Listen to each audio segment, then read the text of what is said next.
Hello दोस्तों, कैसे हो? आशा करता हूँ सब ठीक होंगे। देखिए, हम आज मैट्रिसेस की जो बुक है उसको हम स्टार्ट करेंगे ग्रेजुएशन की।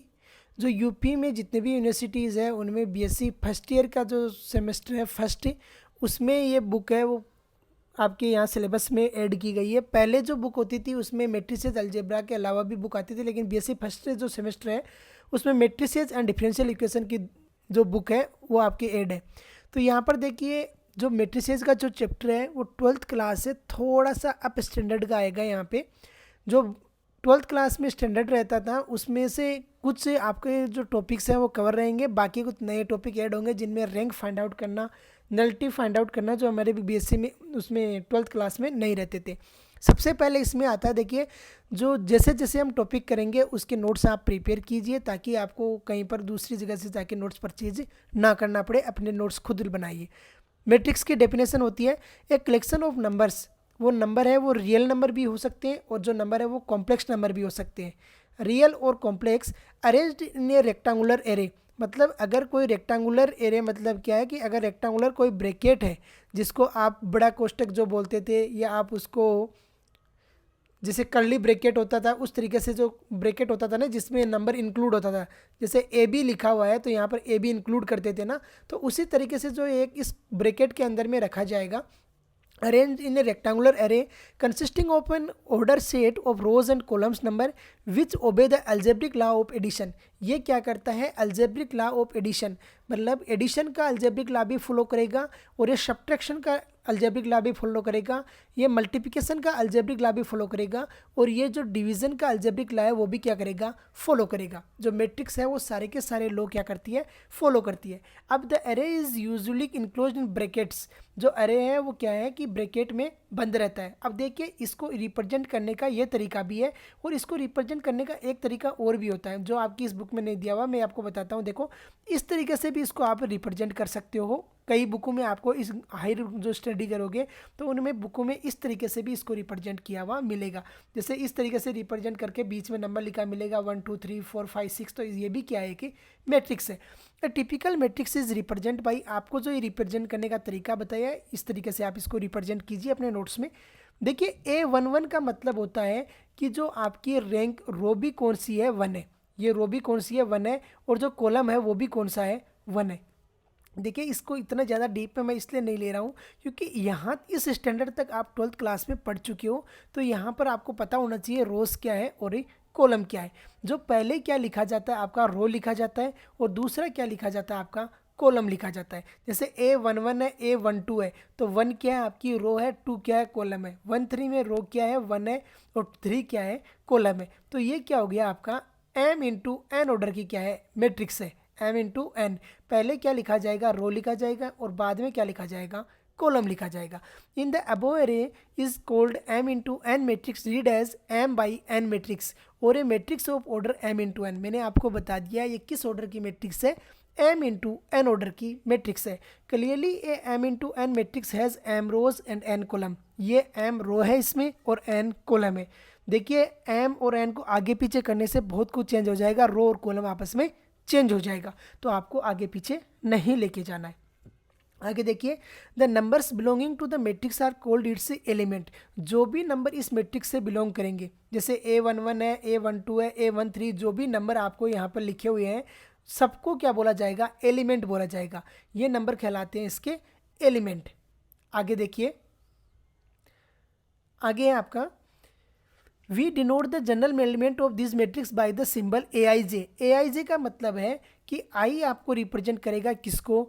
रो को, और जे किसको रिप्रेजेंट करेगा? कॉलम को। The suffixes I and J in the AIJ denote the ith है वो रो है, और जेथ क्या है? कॉलम है। जैसे A31 है, 3 क्या है इसकी? रो है। 1 क्या है? कॉलम है। 32 में 3 क्या है? रो है। 2 क्या है? कॉलम है। तो इसको रिप्रेजेंट करेगा respectively to which the elements Aij and I is equal to 1 2 3 M, J is equal to ये 1 2 3 N तक जाती है, और ये कहाँ तक जाती है? M तक जाती है, रो एंड कॉलम। अब इट रिमार्क, रिमार्क है यहाँ पर। देखिए, अब आपको यहाँ पर ट्वेल्थ क्लास तक तो ऐसा था कि आप अलग से स्टडी करते थे, जिसे कंपटीशन की एनडीए की तैयारी करना है, आईआईटी जेईई की तैयारी करना है, जिसकी भी तैयारी करना है, आप अलग से उसके लिए क्लासें लेते थे। लेकिन यहाँ पर क्या होता है, ग्रेजुएशन की जो बुक को आप कंप्लीट करने के बाद में जब टीचिंग लाइन में आओगे और टीचर की एग्ज़ाम दोगे, तो वहाँ पर जो क्वेश्चंस आएंगे वहाँ पर डायरेक्ट पूछ लिया जाएगा। और वहाँ पर क्या होता है, हम यूनिट पढ़ चुके होते हैं और हमारे जो रिमार्क्स हैं उनको छोड़ देते हैं और वहीं से क्या है क्वेश्चन क्रिएट हो जाते हैं। तो रिमार्क देखिए क्या बोल रहा है, it has no numerical values. देखिए मैट्रिक्स होती है उसकी कोई भी न्यूमेरिकल वैल्यू नहीं होती। आप 12th क्लास में पढ़े भी होंगे कि जो मैट्रिक्स है उसकी न्यूमेरिकल वैल्यू तब फाइंड आउट करते हैं, तब जब इसका क्या कर देते हैं, डिटर्मिनेंट बना देते हैं। अरे समझ में आ रहा है, जब इसको डिटर्मिनेंट बना देते थे तब क्या करते थे, न्यूमेरिकल वैल्यू फाइंड आउट करते हैं। तो यहाँ पर जो मैट्रिक्स होता है उसकी भी कोई भी क्या है, न्यूमेरिकल वैल्यू नहीं होती है। दूसरा है, ए मैट्रिक्स के नॉट भी इक्वल टू ए नंबर। जो भी मैट्रिक्स होती है वो किसी भी नंबर के इक्वल नहीं पुटअप होगी। मतलब क्या है, इसका कंप्लीट ऐसे नहीं बोल सकते आप कि ये मैट्रिक्स है ये 50 के बराबर है। मतलब कोई भी मैट्रिक्स है वो एक पर्टिकुलर न्यूमेरिकल वैल्यू के बराबर नहीं होती है। समझ में आ गया। फिर है, a matrix is a collection of object of numbers over a field of numbers, the elements of the field being called the scalar. ये मैट्रिक्स होता है वो कलेक्शन होता है किसका, ऑब्जेक्ट्स का। मतलब क्या, नंबर्स का कलेक्शन रहता है जिसको एक ही अरेंज्ड वे में लगाया जाता है। और ए फील्ड ऑफ नंबर, किसी भी फील्ड के ऊपर, किसी भी फील्ड के ऊपर, element of the field being called the scalar. और ये क्या कहलाते हैं, सबके सभी स्केलर कहे जाते हैं। ठीक है, समझ में आ गया होगा। डेफिनेशन आप इसकी नोट कीजिए, जो नोट नहीं कर पाए एक बार वीडियो को पॉज करके एक बार लिख लीजिए इसको। आगे देखिए, आगे आता है फील्ड एंड स्केलर। देखिए फील्ड एंड स्केलर क्या होता है, इसको मैं थोड़ा सा आपको ध्यान देता हूँ। आपकी जो बुक आएगी फील्ड जिसमें पढ़ाएंगे अगले साल सब ग्रुप, वहाँ पर बहुत ही डीप में जाएंगे। लेकिन यहाँ पर थोड़ा सा ओवरव्यू आपको ले लेना है। फील्ड है, let F be a non empty set. ये कोई एफ है, नॉन एम्प्टी सेट है। सेट को कैसे रिप्रेजेंट किया जाता है, आपने 12th क्लास में पढ़ा है कि सेट को हमेशा कर्ली ब्रैकेट में रिप्रेजेंट करते थे। इसके बीच में क्या रहते थे, सारे के सारे एलिमेंट रहते थे। समझ में आ गया, इस तरीके से। तो ऐप क्या होता था, सेट होता था। एलिमेंट को स्मॉल लेटर में लिखा जाता है और सेट को किस में लिखते थे, कैपिटल लेटर में लिखा जाता था। सेट को रिप्रेजेंट करने के 2 मेथड पढ़ते थे। आप बताइए कौन कौन से मेथड थे, थोड़ा रिवाइज कीजिए 12th क्लास को। आगे देखिए, आगे है, let F be a non empty set containing at least 2 element with 2 binary operation. मान लिया कि कोई ऐप सेट है और उसमें 2 एलिमेंट है ए बी और 2 बाइनरी ऑपरेशन इसमें लग रहे हैं। एक एडिशन लग रहा है और एक क्या लग रहा है, मल्टीप्लिकेशन लग रहा है। define on it, then the algebraic system f plus or dot is said to be a field provided the following axioms are satisfied। ये क्या है, डॉट और प्लस के अंदर में कोई फील्ड है तो वो चाहे जो आपकी कंडीशंस हैं उनको सेटिस्फाई करेगा। और वो कंडीशंस क्या रहेगी, तीनों रहेगी। द सिस्टम ऐप एडिशन में ये क्या रहेगा, ऐप की आबेली ग्रुप रहेगा। मतलब जो फील्ड होगा वो एक क्या रहेगा, एडिशन में क्या रहेगा, अबिलियन ग्रुप को सेटिस्फाई करेगा। दूसरा है, the system f0 dot forms an abelian group where f0 are the element of f different from 0। the operation dot product is distribution over addition। the operation है वो dot product distribution में क्या रहता है, sorry distribution रहता है किसके अंदर में, एडिशन के अंदर में। ज़्यादा दिमाग लगाने की कोई चीज़ नहीं है। जो फील्ड है इसके बारे में हम अगली क्लास में 100% पूरा कंप्लीट करेंगे, तो वहाँ पर आप इसको ज़्यादा डीप में जाके स्टडी कर लोगे। अभी तक ये 2 नाम याद कर लो, फील्ड एंड स्केलर भी हम पढ़ेंगे।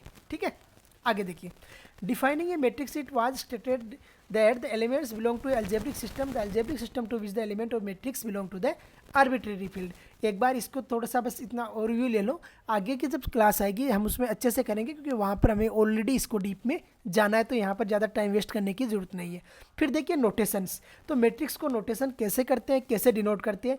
Matrices are denoted by the capital letter ABC। Matrix को हमेशा कैपिटल लेटर में रिप्रेजेंट किया जाता है, ABC। जैसे हम फील्ड में पढ़ते थे ना, सेट में पढ़ते थे कि जो सेट होता है उसको हमेशा कैपिटल लेटर में लिखा जाता है और उसके जो एलिमेंट होते हैं उसको स्मॉल लेटर में लिखा जाता है।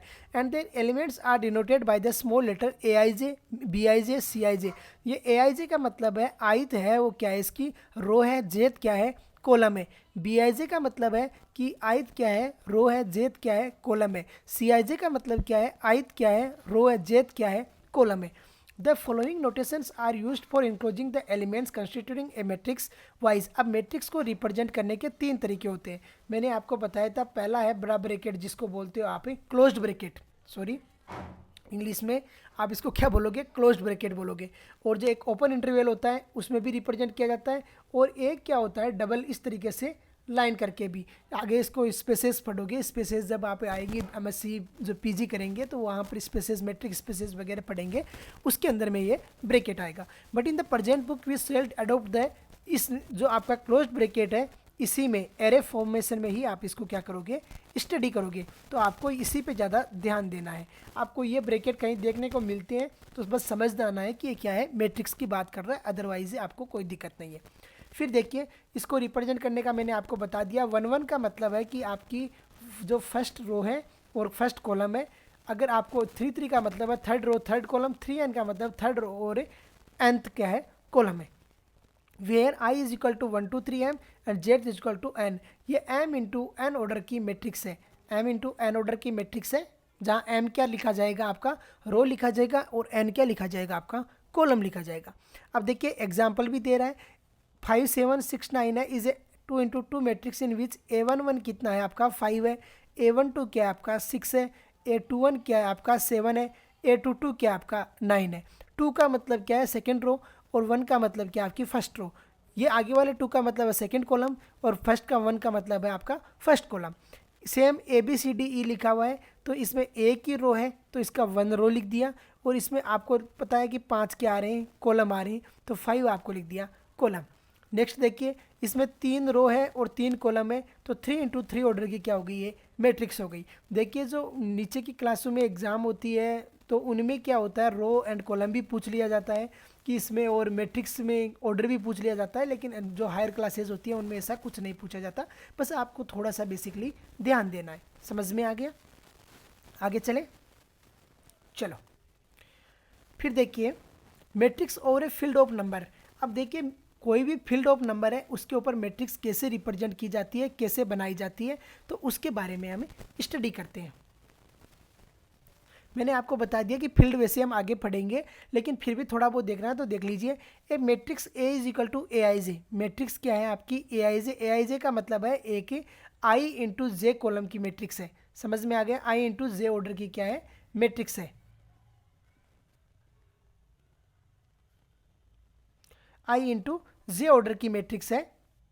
A matrix A is equal to Aij is said to be defined over a field F of number if each element Aij belong to F। thus यहाँ पर ये दो मैट्रिक्स आपको दी हुई है, और ये फील्ड के, सॉरी ये मैट्रिक्स के बारे में बोल रहा है। ये जो पहले वाली मैट्रिक्स है 2 5 3 6, 2 5 क्या है 3 6 मैट्रिक्स है। ये क्या कर रही है आपकी 2 5 3 6 जो मैट्रिक्स है, ये मैट्रिक्स है वो क्या है, फील्ड के अंदर में is a matrix over the field of a real number. ये मैट्रिक्स है किसकी, रियल नंबर की फील्ड के ऊपर। दूसरी है आपको पता है आयोटा आ रहा है, तो ये एक कॉम्प्लेक्स में वो है, और is a matrix over the field of a complex. जो कॉम्प्लेक्स नंबर का फील्ड होता है उसके ऊपर क्या है कि मैट्रिक्स है। समझ में आ रहा है, कोई डाउट यहाँ तक? आगे देखिए फील्ड के बारे में हम बहुत अच्छे से आगे स्टडी करेंगे, इसलिए ज़्यादा इस पर ध्यान देने की हमें जरूरत नहीं है यहाँ पे। आगे देखिए commonly occurring matrices. Commonly occurring matrices है वो हमारे कौन कौन सी मैट्रिक्स आती है जो हम कॉमनली स्टेट करेंगे, तो उसके बारे में हम यहाँ पे बात करने वाले हैं। तो यहाँ पर देखिए कॉमनली अकरिंग मैट्रिक्सेस कौन कौन सी है, तो पहली आती है रो मैट्रिक्स। रो मैट्रिक्स वो होती है जिसमें क्या होता है, if M is equal to, अगर सिंगल रो होती है तो उसे क्या बोला जाएगा, रो मैट्रिक्स बोला जाएगा, और अगर सिंगल कॉलम है तो उसे क्या बोला जाएगा, कॉलम मैट्रिक्स बोला जाएगा। देखिए रो मैट्रिक्स क्या होती है और कॉलम मैट्रिक्स क्या होती है। अगर कोई भी मैट्रिक्स है उसमें एक रो है, चाहे कॉलम कितने हज़ार हो जाए उसमें, अगर सिंगल रो है तो उसे क्या बोला जाएगा, रो मैट्रिक्स बोला जाएगा। If M is equal to 1 the matrix 1 of 1 has only 1 row and is called the row matrix of a row vector. For example अगर इसमें सिंगल रो है तो उसे रो मैट्रिक्स बोला जाएगा। This is a 1 into n matrix. Another example of row matrix ये दे रहा है आपको, मैंने बता दिया आपको। रो मैट्रिक्स उस मैट्रिक्स को बोलेंगे जिसमें सिंगल रो है, उसको रो मैट्रिक्स बोला जाएगा, और जिसमें सिंगल कॉलम है उसे कॉलम मैट्रिक्स बोला जाएगा। If n is equal to 1 the matrix 1 of, ये बोल रहा है आपको column, and is called the column matrix और it column vector for example भी आपको दे रहा है। आगे देखिए ये कॉलम मैट्रिक्स का एक एग्जाम्पल और दे रहा है यहाँ पर। This is an M into n matrix another example of column matrix आपको ये दे रहा है, जिसमें क्या है, अब इसमें रो कितनी हो गई 1 2 3 4, लेकिन कॉलम कितना है यहाँ पे 1 है, तो इसको क्या बोला जाएगा, कॉलम मैट्रिक्स बोला जाएगा। समझ में आ रहा है? किसी को कोई डाउट तो ज़रूर कमेंट कीजिए और ज़रूर पूछिए, 100% उसका रिप्लाई दिया जाएगा। जो भी क्वेश्चन में डाउट रहता है आप व्हाट्सअप कीजिए उस क्वेश्चन को, 100% उसका नेक्स्ट लेक्चर में मिलाएंगे उसको। नेक्स्ट देखिए, जीरो और नल मैट्रिक्स। जीरो और नल मैट्रिक्स क्या होती है, अगर किसी मैट्रिक्स में सारे के सारे एलिमेंट जीरो है, अगर किसी मैट्रिक्स में सारे के सारे एलिमेंट क्या है, जीरो है, तो उसे क्या बोला जाएगा, जीरो मैट्रिक्स बोला जाएगा और नल मैट्रिक्स बोला जाएगा। If every element of m into n matrix is zero, the matrix is called as zero matrix और null matrix of order m into n and denoted by OMN। इसको OMN भी represent करते हैं, zero MN भी represent करते हैं। For example ये जो मैट्रिक्स 2 इंटू 3 ऑर्डर की 2 रो है इसमें और 3 क्या हो गए, कॉलम हो गई, तो इसे 2 इंटू 3 ऑर्डर की ये क्या है, जीरो मैट्रिक्स है। तो जीरो मैट्रिक्स किसी भी ऑर्डर की हो सकती है, लेकिन उसका टोटल वैल्यू कितनी रहती है, हमेशा जीरो रहती है। समझ में आ गया? आगे रेक्टेंगुलर मैट्रिक्स। अगर किसी मैट्रिक्स में रो और is called rectangular matrix of any matrix rectangular matrix कहलाएगी अगर उसमें m और n की वैल्यू बराबर नहीं है। समझ में आ गया? अगर रो एंड कॉलम बराबर नहीं है, m not is equal to n है, अगर रो 2 है तो कॉलम 3 होगा, कॉलम 3 है तो रो 2 होगा, रो 4 है तो कॉलम 2 होगा। मतलब क्या है कि दोनों m और n की वैल्यू 3 3 जैसे 2 2 बराबर नहीं आनी चाहिए, तो उसे क्या बोला जाएगा, रेक्टेंगुलर मैट्रिक्स बोला जाएगा। अरे रेक्टेंगुलर का मतलब आप समझ रहे हो कि मतलब जो आयत बोलते हो ना आप, जिसको समझ में आ रहा है, इस शेप का। तो इस शेप का कब बनेगा, जब दोनों बराबर नहीं है तब। अरे जब दोनों बराबर हो गया तब तो वो स्क्वायर बन जाएगा ना, तो इसको क्या बोला जाएगा, रेक्टेंगुलर मैट्रिक्स बोला जाएगा। और रेक्टेंगुलर का मतलब यही है कि ये क्या है, बराबर नहीं आनी चाहिए। जैसे यहाँ पर अगर 1 2 3 है तो ये 4 5 6 इस तरीके से है, तो इसमें रो कितनी हो गई, 2 हो गई, और कॉलम कितने हो गए, 3 हो गए। तो ये एग्जाम्पल हो गया किसका, रेक्टेंगुलर मैट्रिक्स का। यहाँ एक बुक में नहीं दिया हुआ है, आप अपनी जो नोट्स बना रहे हो उसमें एग्जाम्पल लिख लीजिए 1 2 3 4 5 6, ताकि क्या है आपका ये एक एग्जाम्पल रहेगा तो आगे क्लियर रहेगा। तो रेक्टेंगुलर मैट्रिक्स है, ये हो गया आपका। आगे आती है स्क्वायर मैट्रिक्स। स्क्वायर के नाम से ही स्पष्ट है कि वो क्या रहेगा, एक वर्गाकार रहेगा। और वो कोई भी वर्ग कब बनता है, स्क्वायर कब बनता है, जब उसमें दोनों क्या हो जाए, बराबर हो जाए। तो अगर रो और कॉलम का नंबर बराबर हो गया, जैसे रो 2 है तो कॉलम भी 2 हो गया, रो 1 है तो कॉलम भी 1 हो गया, रो 4 है तो कॉलम भी 4 हो गया, रो 3 है तो कॉलम भी 3 हो गया, तो उसको क्या बोला जाएगा, स्क्वायर मैट्रिक्स बोला जाएगा। If m is equal to n section 1 into 1 is called a square matrix. तो ये स्क्वायर मैट्रिक्स आपकी इस तरीके से हो गई, और ये क्या है, 3 इंटू 3 ऑर्डर की क्या है कि स्क्वायर मैट्रिक्स है। समझ में आ गया? आगे देखिए note in a square matrix the pair of elements aij and aj are said to be conjugate elements and the element a11 a22 anm are called the diagonal elements. जो square matrix में ये जो element होते हैं इनको क्या बोला जाता है, डायगोनल एलिमेंट बोला जाता है। किसको, a11 a22 ann are called the diagonal matrix, diagonal element. The line along which the element aii lies called the leading diagonal, principal diagonal और simply the diagonal of the square diagonal matrix. आपको पता है ये जो diagonally होता है ना ये, अरे जैसे कोई स्क्वायर है तो उसका डायगोनल होता है ये और ये, लेकिन इसको नहीं बोलते हैं डायगोनल मैट्रिक्स, ये होते हैं, ये क्या होते हैं, डायगोनल होते हैं। a11 a22 a33 a44 a55 जहाँ तक भी रहता है तो उसको क्या बोलते हैं, डायगोनल बोला जाता है। समझ में आ गया? आगे देखिए, एक बार अपनी लैंग्वेज में लिख लेना, नोट्स अच्छे से बना लेना, क्योंकि किसी से मांगना नहीं पड़ेगा आपको, अदरवाइज जब एग्जाम आती है तो तू दे दे करोगे। ठीक है, आगे देखिए डायगोनल मैट्रिक्स।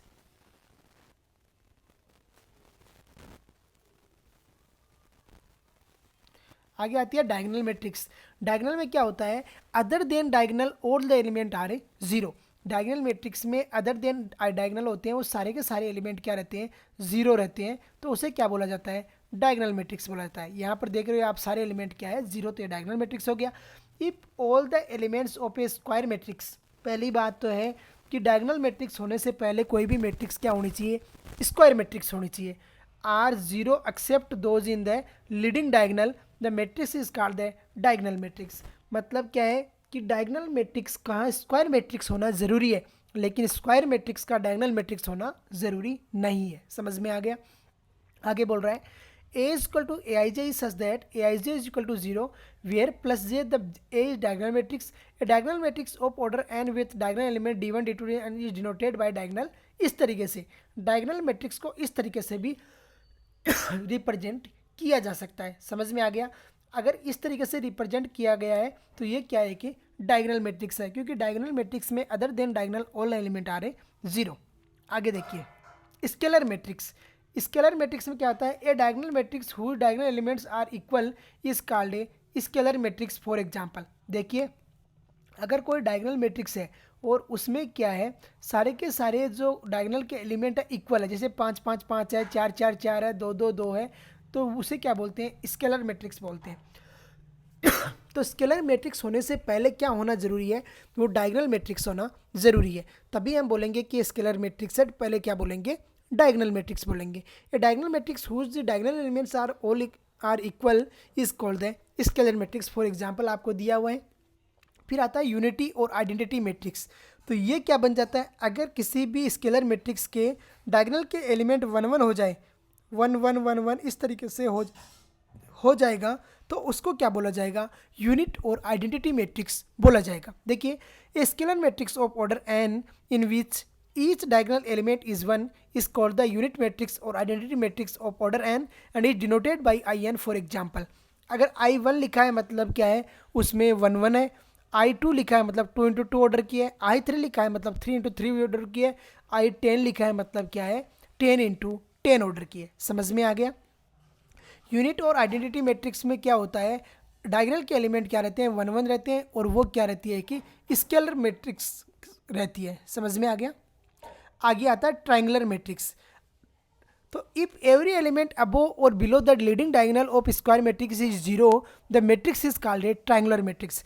अगर किसी मैट्रिक्स में, जैसे कोई भी मैट्रिक्स है, उसमें डायगोनल के ऊपर या नीचे, डायगोनल ये आ गया, डायगोनल के ऊपर या डायगोनल के नीचे किसी भी एक साइड के सारे एलिमेंट 0 है और दूसरे साइड के सारे एलिमेंट 0 नहीं है, तो उसे क्या बोला जाएगा? ट्रायंगुलर मैट्रिक्स बोला जाएगा। समझ में आ गया? जैसे ये डायगोनल हो गया, इसके एक साइड के तो सारे एलिमेंट 0 है, लेकिन एक साइड के सारे एलिमेंट 0 नहीं है, तो इसे क्या बोला जाएगा? ट्रायंगुलर मैट्रिक्स बोला जाएगा। अब ट्रायंगुलर मैट्रिक्स से भी आगे जाके 2 पार्ट में डिवाइड हो जाती है। एक होती है अपर ट्रायंगुलर मैट्रिक्स और एक हो जाती है lower triangular matrix. Upper triangular matrix क्या होता है? जिसमें नीचे के 0 हो जाए, और अपर ट्रायंगुलर मैट्रिक्स क्या हो जाएगा? सॉरी, लोअर ट्रायंगुलर मैट्रिक्स क्या हो जाएगा? जिसमें ऊपर के 0 हो जाए। समझ में आ गया? अब देखिए, इफ एवरी एलिमेंट अबोव और below the leading diagonal of a square matrix is 0 the matrix is called the triangular matrix. Upper triangular matrix होती है a square matrix having all the elements below the leading diagonal equal to 0 is called an upper triangular matrix. For example, ये आपको दिया हुआ है, तो यहाँ पर देखिए किस तरीके से रिप्रेजेंट किया गया है। और इसमें क्या होता है? लोअर ट्रायंगुलर मैट्रिक्स में क्या हो जाते हैं? लोअर वाले 0 नहीं रहते और अपर वाले क्या हो जाते हैं? 0 हो जाते हैं। A square matrix having all the elements above the leading diagonal equal to 0 is called a lower triangular matrix. For example आपको दिया हुआ है। फिर देखिए scalar multiple of a matrix. Scalar multiple of a matrix. Consider a matrix A is equal to A I J M into N. M into one order की क्या है? कोई मैट्रिक्स है A. Let K be any scalar belonging to a field over which A is defined. The scalar multiple of K and A denoted by K A is defined to be. K A का मतलब है अगर के से किसी को multiplication हो रहा है तो वो सारे एलिमेंट को मल्टीप्लिकेशन होगा। जैसे अगर मान लिया गया कोई मैट्रिक्स है 1 2 3 4, अगर 5 से मल्टीप्लिकेशन मेरे को कराना है तो सारे के सारे एलिमेंट को क्या करना होगा? 5 से मल्टीप्लिकेशन कराना पड़ेगा। ये नहीं है कि एक रो को करा दिया, एक कॉलम को करा दिया, किसी नंबर को करा दिया। जब भी कोई स्केलर से मल्टीप्लिकेशन होता है तो जितने भी एलिमेंट उसके अंदर में है सबको आपको क्या करना है? उसको मल्टीप्लाई करवाना है। समझ में आ रहा है? किसी को कोई डाउट? अगर डाउट है तो कमेंट कीजिए, अदरवाइज क्या है व्हाट्सएप पे आप क्वेश्चन भेजिए।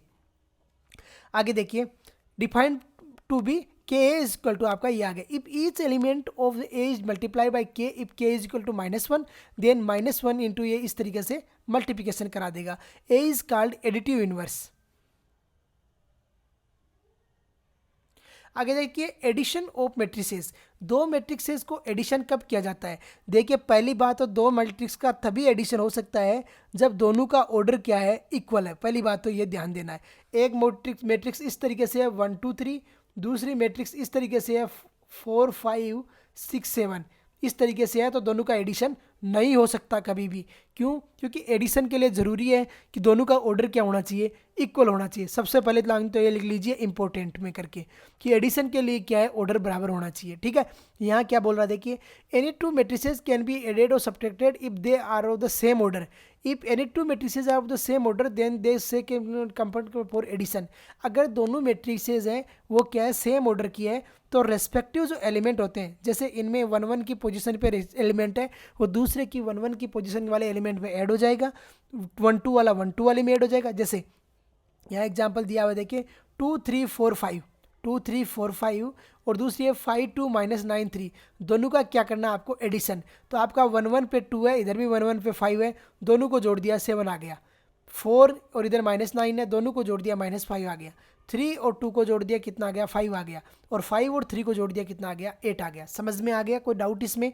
देखिए किस तरीके से हम सोल्व आउट करते चल रहे हैं, अंडरस्टैंड करने की कोशिश कीजिए। जो लड़का 12th क्लास में थोड़ा सा ध्यान कम दिया है वो थोड़ा सा ज़्यादा ध्यान यहाँ पर देने की जरूरत है। अदरवाइज़ क्या, धीरे धीरे लेवल बढ़ जाएगा, रैंक फाइंड आउट करते जाएंगे तब तक, और वहाँ पर क्या है समझ में नहीं आ पाएगा। क्योंकि यहाँ रैंक और नलिटी वगैरह फाइंड आउट करने में थोड़ा टाइम लगेगा और उनमें क्या है अलग से दिमाग भी लगाना पड़ेगा। इनवर्स वहाँ तो हम डायरेक्ट निकाल लेते थे एडजॉइंट ए अपॉन डिटर्मिनेंट ए करके, लेकिन यहाँ पर क्या है वक्त लगेगा। ठीक है, तो इसी के साथ में आज का लेक्चर आप फिनिश करते हैं। जिसको कोई डाउट है ज़रूर मैसेज कीजिए, 100% उसका रिप्लाई दिया जाएगा। और नोट्स अपने बनाते चलिए, साथ साथ में जो मैं बुक रेफर कर रहा हूँ वो आपकी जो यूपी गवर्नमेंट जो यूपी की अप्लाइड है नेशनल एजुकेशन पॉलिसी 2020 से बुक, उसी को मैं रेफ़र करते हुए चल रहा हूँ। कोई अलग से टॉपिक नहीं करवाएंगे, सारा का सारा जो उसी को कवर कर लेंगे तब भी हमारे लिए काफ़ी है। तो इसी के साथ में हम आज का लेक्चर फिनिश करते हैं। जय हिंद, जय भारत।